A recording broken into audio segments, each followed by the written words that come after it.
need, kes on uudised. Tere õhtust! Tänast saadet alustame välisuudistest. Kui ilm Kreekas meenutab vägagi meie sügisilma, siis taaskord tulid tuhanded kreeklased tänavate selleks, ent demonstreerida oma meelepaha rahvusvaheliste võlausaldajate suhtes. So tell me, why are you here again?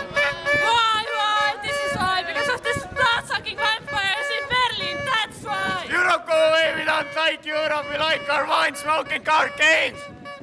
Don't you think that some of your signs are too much? Too much? They want too much from us. Merkel is a blood-sucking vampire!